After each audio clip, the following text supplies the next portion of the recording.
Очень интересно.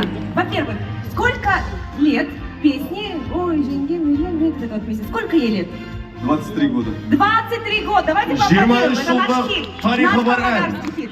А скажите, пожалуйста, вот мне кажется, что павлодарцы были бы не против, и даже, наверное, им бы очень сильно хотелось, чтобы сейчас акапельно исполнили буквально припев вместе со всеми павлодарцами этой песни, потому что, ну, это настоящий хит, да, он звучал на всех тоях, Бізде қосылып айтайық, что да, болса. в клипах, везде по телевидению, пожалуйста. Болса қадірменді біздің... А мы просто хлопаем, да, Я. друзья?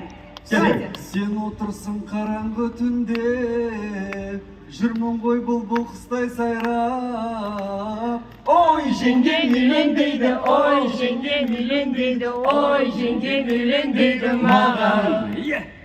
Ой, жеңгем үйлен ой, жеңгем үйлен ой, жеңгем үйлен маған. Стойте, может быть, кто-то хочет вместе с вами исполнить? Кто-нибудь хочет вместе с Бохемиан Саке?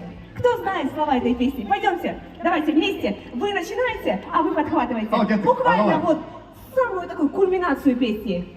Ой, жеңгем... Бастаңыздар. Үйлену мені үшін арман, зымырайды дүние жалған.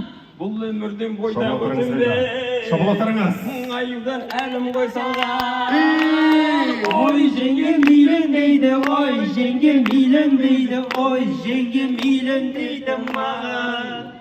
Қошемет Вы құрметтеріңіз. первый раз исполнили песню вот так вот в микрофон перед, ну, таким большим количеством павлодарцев? Первый раз?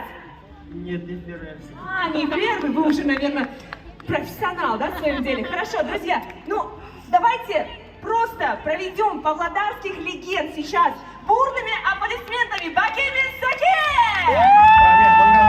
Рахмет, Мерекелеріңізбен!